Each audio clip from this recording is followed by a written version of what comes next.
You are listening to Rabbi Aryeh Wolbe of Torch in Houston, Texas. This is the Parsha Review Podcast.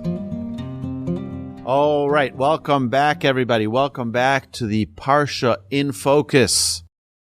This Parsha is the beginning, Parsha Shemos, is the beginning of a new book of the Torah, the second book of the Torah, Exodus. And we have the interesting, incredible story of the Jewish people going into exile, where we're going to have the challenges of slavery, of bondage for 210 years. And this is really going to be a big challenge for the Jewish people as the story unfolds. We will see over the next coming weeks in each weekly Torah portion. Now, there's something that I want to point out in this week's Parsha, which I think is absolutely incredible how timely it is. Now, we know, we've said this numerous times, that every single Parsha reflects what's going on in that week. So I want to reflect a little bit from this week's Torah portion to something that's going on this week, and probably, by the way, every single week of our lives. So if you turn to the first chapter, and it talks about how Pharaoh made the life of the Jewish people miserable, and he embittered their lives with hard work, with mortar, and with bricks, and with every manner of labor in the field. All of their labors that they performed with them was with crushing harshness. And what does King Pharaoh tell the Jewish midwives? He says, one's name was Shifra, one is Pua, known as Yocheved and Miriam, the mother and sister of Moshe and Aaron. He says, when you help the Jewish women have their babies, uri'isen alavnaim, and they're on their birth stool, im beinhu v'hamisen oso. If it's a boy, have him killed. V'im basi v'chaya. But if it's a female, they can live. V'tirenam yaldos esorlehim. But what did these holy midwives see instead? They saw God. And they feared God. V'lo asu kasher diber alein melech Mitzrayim. And they did not comply with the instruction of the king of Egypt, the most powerful nation on earth at the time, the most powerful person on earth. And you have to understand, the king in those days wasn't like a president today. A president can't just have someone killed. A president can't just have a king. Then you just say death to you and boom, done. Your head is off. Vatechayena es hayeladim. And these midwives kept the Jewish boys alive. That's verse number 17. Verse number 18. Vayikra melech Mitzrayim lamiyaldos. And now the king of Egypt calls these midwives. Vayarmulehen. He says to them, Madua hasisan hadavar hazeh vatechayena es hayeladim. Why did you do this terrible sin of keeping these boys alive? What's going on with you? Didn't I tell you to kill the Jewish boys? But Tomarna, and what did they say back to the King Pharaoh? No, kilo chanashim amitzrios eivrios. You don't understand. The Jewish women, they're not like the Egyptian women. Ki chayosena. They're birthing experts. B'terem tovo alehen hamiyaldos vayolodu. Before we come to them as their midwives, they already gave birth. Vayitav Elohim lamiyaldos vayirev ha'am vayatzmu me'od. God was good to the midwives, and the people multiplied and became mighty exceedingly. And now listen to this verse number 21. Vayihi, and it was ki yoru hamiyaldos es Elohim, that since the midwives feared God, God rewarded them. Vayas lahem batim, and he made for them houses. That's their reward. He made for them houses. So first is we need to understand what's really going on here. What's happening in this story that is so great? What type of commitment is going on here by the midwives that they're rewarded with such a great reward? We have to understand what that reward is also. He made houses for them. What are these houses? So I'd like to suggest that today, each and every one of us, we are those midwives. And the Pharaoh is the world, it's the culture, it's the media who's telling us, don't identify as a Jew. Just assimilate. Be like everybody else. Just fit in.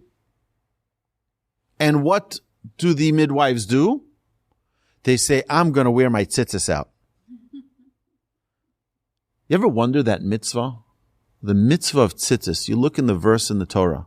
It says not only that you should wear tzitzis on all four-cornered garments, but a man who wears his tzitzis should always see his tzitzis, meaning it should be visible. And by seeing your tzitzis, what will happen? You'll remember all of my commandments. I'd like to suggest that what it is telling us is be proud of your mitzvahs. Don't hide it. Wear it as a badge of honor. Don't hide your yarmulke. Wear it as a badge of honor. Don't hide your tzitzis.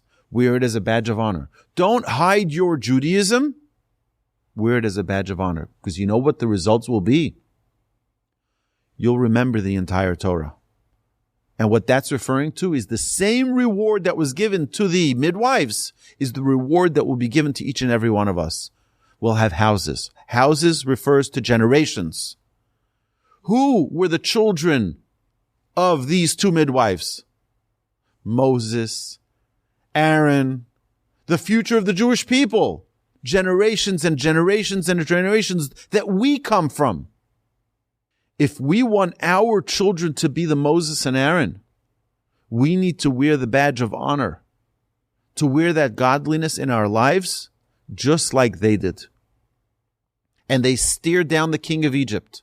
And they stared down all of the forces of the world that were saying, no, you can't do that. You shouldn't do that. And you'll have the social media people today doing writing unbelievable things against Jewish people. We're living in a world of total craziness. So are we going to back down? Or are we going to say, no. We're going to be proud Jews. And we're going to wear it as a badge of honor. Not hide our payas. Show our payas. Not hide our tefillin. Show our tefillin. Not hide our tzitzis. But show it as a badge of honor. Because the reward is the greatest reward ever given. And that's vayas lahem batim. You're going to have houses of priesthood. You're going to have houses of kingship. You're going to have houses of Torah study. That's the reward when we stand proud. Our children see that pride. That we're proud to be Jewish. We're not going to hide our Judaism. A few weeks ago, we celebrated the beautiful holiday of Hanukkah. And here at the Torch Center, we have a menorah sitting right at the front window. And someone asked me, innocently, right after Hanukkah, so you're going to take it down, like, in a way, like, really people shouldn't see it? You know, Hanukkah, I understand, but like, maybe we should take it down and you should hide it. Or like, I said, no. I'm going to keep it as long as I possibly can. I want to wear it as a badge of honor. Yeah, it's not Hanukkah. That's true. We only light it for 8 days.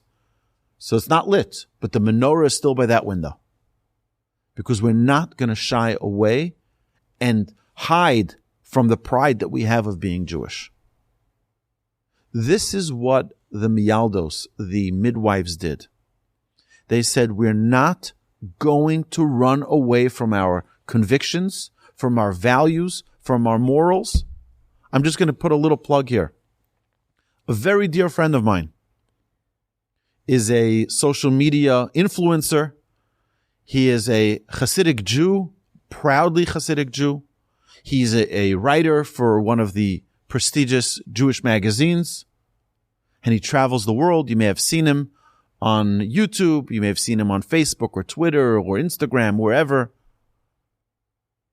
And he posted last week he posted, he was traveling with his family, and he posted a picture of himself in the airplane, in his seat.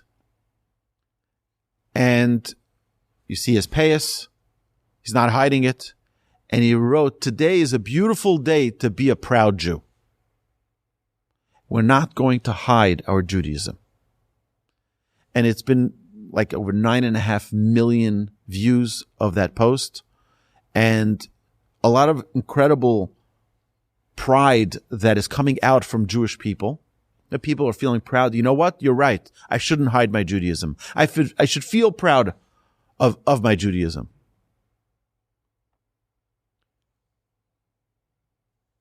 And then sadly, you also see the most horrific anti-Semitism being displayed on his page. People writing the most disgusting, most vile comments. And you know what that's doing? It's giving us all a choice. Are you going to shy away? Or are you going to be even more defiant? What's defiant? We can be proud Jews. You know, Muslims have no problem bowing down and doing their prayer service in the middle of the airport. No problem. I don't remember which airport. I think maybe it was Charlotte. I was on a stopover, and it's a busy airport. And in the middle of the entire thing on a Sunday morning, you see these Muslims bowing down right in the middle of the airport. Hey, find a side room. Find someplace quiet. No, right in the middle. And we're going to shy away? And we are going to shy away? We're not going to feel our pride? We're not going to feel our passion for our connection with God? We're going to hide it? We have to wear it as a badge of honor. Yes, the nations of the world persecuted us since the beginning of time. Look, the Jewish people are about to be formed here as a nation receiving the Torah at Mount Sinai. And look at what's going on. Pharaoh wants all the boys killed. Women, we need women. We need women for our sons, right? That's what the Egyptians are thinking. We're just going to have the women will keep alive. But the men, get rid of the men. We don't need them. Men is rebellion. What did the holy midwives do? Wore it as a badge of honor. We're going to defy the will of Pharaoh. We'll tell him whatever Baba Maisa we want to tell him. Vayas lahem batam. The reward was the greatest reward ever bestowed upon mankind. You will have generations and generations and generations of people who are committed because of your commitment. We have to wear our pride as a badge of honor.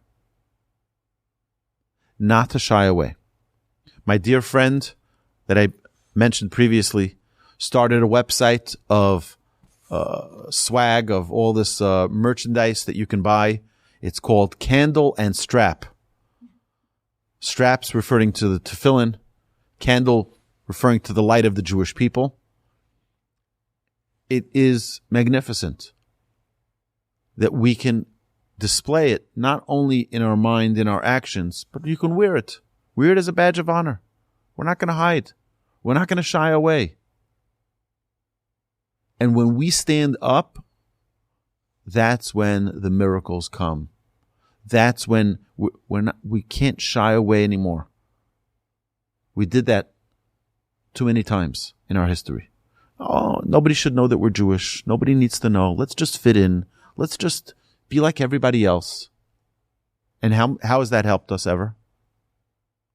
When we were too powerful, they hated us. When we were too weak, they hated us. When we were too wealthy, they hated us. When we were too poor, they hated us. When we were too educated, they hated us. When we were uneducated, no, that never happened. We were always educated. But the Jewish people are always going to be squeezed by Hashem to go on the right path. And we have to stand firm, stand strong, to never allow anything to get in our way. Hashem should bless us all, that we should take a lesson from this week's Parsha. And we should wear the name, like the name of this week's Parsha Shemos, the names. We should wear the name, I am a Jew, as a badge of honor. As a badge of honor. Wear it with pride. Don't shy away from your connection with Hashem, from your relationship with Hashem. We can't let anything stand in our way.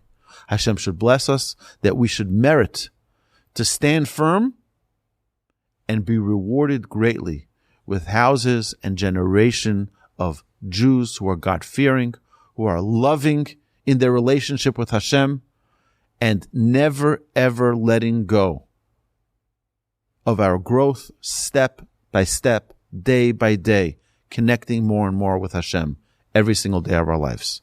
Have an amazing Shabbos.